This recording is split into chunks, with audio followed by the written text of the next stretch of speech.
Okey, mari kita terus selami sesi kupasan kita hari ini. Kita nak merungkai satu peta kesedaran manusia dan pola masyarakat yang sangat-sangat mendalam dari surah ke-7 dalam Al-Quran. Sebenarnya kan, teks ni bukan sekadar sejarah lama. Ia macam satu panduan luar biasa yang betul-betul membetakkan psikologi dan tingkah laku kita sekarang ni. Kalau anda pernah terfikir, kenapa masyarakat kita selalu jatuh dalam lubang yang sama berkali-kali? Jawapannya ada di sini. Jadi, jom kita tengok macam mana ia berfungsi.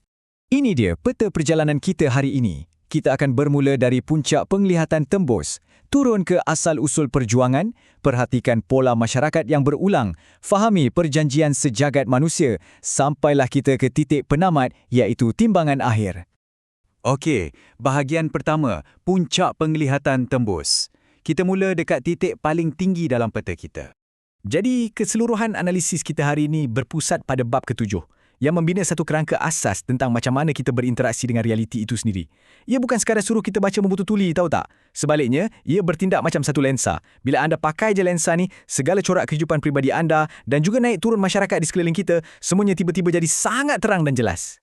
Nah, apa yang paling menarik di sini ialah akar kata Arab ARF atau Al-A'raf itu sendiri secara harfiahnya bermaksud satu keadaan atau kedudukan persepsi yang sangat tinggi. Bayangkan macam ni, anda sedang berdiri dekat puncak gunung dan tiba-tiba kabus kekeliruan yang selama ni halang pandangan anda tu hilang sepenuhnya. Dari atas ni, anda ada kunci pemahaman sebenar. Anda boleh bezakan mana yang betul, mana yang khayalan. Berada di puncak ni, maknanya kita dah tak hanyut dengan emosi atau propaganda. Kita nampak realiti tepat seperti apa adanya. Hebat kan? Seterusnya, bahagian kedua, asal-usul perjuangan. Jom kita beralih ke peringkat seterusnya untuk tengok dari mana segalanya bermula. Kalau kita nak faham kenapa kita ni selalu sangat tersilap langkah, kita kena tengok balik pelan induk psikologi kita dari kisah Adam dan Iblis. Perbandingan kat sini memang sangat tajam. Dekat satu sisi ada kibr atau kesombongan, satu ego membutakan yang selalu bisik, aku lebih baik. Inilah yang jatuhkan Iblis. Di sisi lain pula, kita nampak manusia yang terpedaya bila kejar janji-janji kosong. Sama je macam masyarakat kita hari ni kan? Ramai yang kejar harta dan status sebab ego, tapi akhirnya benda tu cuma dedahkan betapa lemah, kosong dan rapuhnya keadaan mental dan rohani mereka. Atau dalam bahasa Arabnya dipanggil sawatuhuma. Dan analogi seterusnya ni mengukuhkan lagi hakikat kelemahan kita tu. Betul, pakaian fizikal memang tutup tubuh badan kita yang terdedah dan kita memang perlukannya. Tapi cuba bayangkan anda melangkah keluar waktu ribut petir yang sangat lebat. Adakah baju biasa cukup untuk lindungi anda? Mestilah tak kan? Dalam ribut kehidupan ni, perlindungan sebenar tu cuma datang dari libas at-taqwa, iaitu pakaian kesedaran yang sentiasa awas dengan realiti sekeliling. Tanpa pakaian kesedaran ni, tak kisahlah semahal mana pun suit atau perhiasan luar yang anda pakai, minda dan jiwa anda tetap terdedah kepada penipuan. Bergerak ke bahagian ketiga, pola masyarakat. Kalau kita besarkan sikit pandangan kita dari minda individu ke peringkat komuniti, teks sebenarnya tak bentangkan kisah-kisah ni secara rawak. Dari zaman Nuh ke Hud dengan kaum Ad, Saleh dan Thamud, lepas tu komuniti Lut, Syuaib kepada Madian, sampailah pertembungan Musa dan Firaun. Jangan baca susunan ni macam cerita dongeng sejarah semata-mata. Anggaplah ia sebagai satu set data sosiologi. Ia buktikan yang wujudnya satu algoritma masyarakat yang asyik berulang dari generasi ke generasi. Maknanya, kalau masyarakat buat corak yang sama, mereka pasti akan terima hasil yang sama. Jadi inilah dia algoritma tersebut. Satu perjalanan 5 langkah yang sangat konsisten. Pertama, penyampai kebenaran tu datang dari kalangan mereka sendiri, orang yang mereka dah kenal. Kedua, amaran yang jelas dan rasional disampaikan. Ketiga, dan ini poin yang sangat kritikal, golongan elit berkuasa atau al-malak terus mengejek dan tolak amaran tu semata-mata nak jaga poket dan status quo mereka. Langkah keempat, akibat atau kejatuhan sistematik pasti akan tiba dan langgar masyarakat tu tanpa belas kasihan. Dan akhirnya yang kelima, hanya mereka yang betul-betul sedar dan bertindak atas kebenaran tu je yang akan selamat. Masuk ke bahagian keempat, perjanjian sejagat manusia.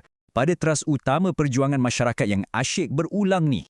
Cuba dengar betul-betul persoalan yang sangat berat ni. Bukankah aku pemeliharamu? Mereka menjawab, ya, kami bersaksi. Ayat yang mendalam ni bukan sekadar dialog biasa. Ia sebenarnya menceritakan tentang satu kompas primordial. Satu kesaksian yang memang dah hardwired atau terpasang siap dalam sistem roh dan minda kita sejak awal lagi, inilah fitrah. Maksudnya, jauh kat sudut hati kita ni, tak ada siapa pun yang boleh bagi alasan yang mereka betul-betul tak tahu menau pasal asas kebenaran. Kompas tu memang sentiasa ada kat situ. Tapi, di sinilah wujudnya satu perbezaan yang sangat menakutkan. Golongan yang cuba mendaki ke puncak persepsi tadi akan guna fitrah dan tanda-tanda rasional ni untuk kenal pasti realiti. Manakala di sudut yang satu lagi, wujud satu keadaan psikologi yang dipanggil buta fungsi. Buta fungsi ni bukan bermaksud mata fizikal anda yang rosak. Ia bermaksud ego dan kesombongan tu dah bina satu dinding tebal sampai akal rasional pun tak boleh tembus. Fakta terang-terang ada depan mata, tapi ego tu terus menafikannya 100%.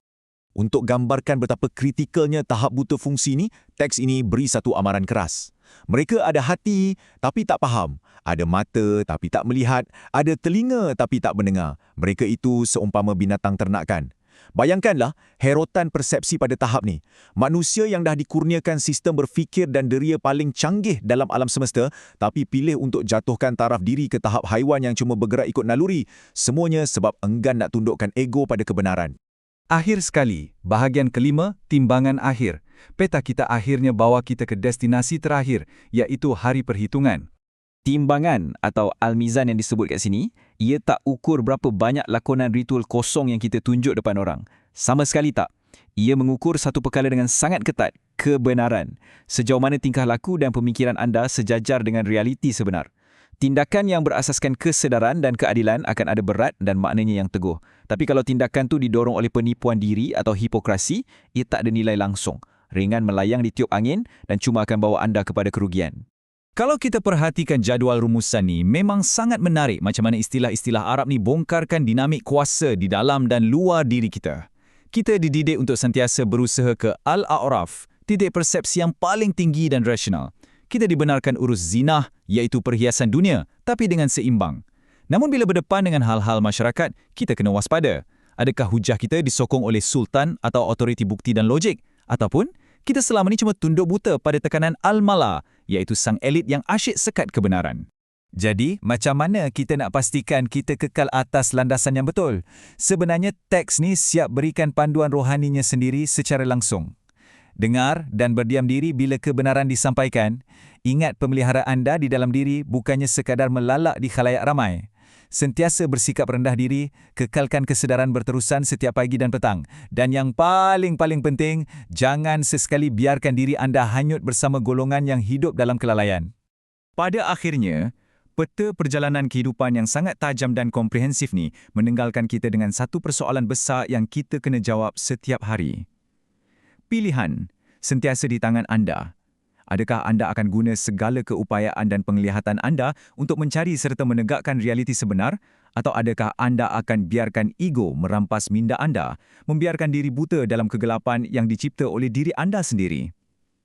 Fikir-fikirkanlah.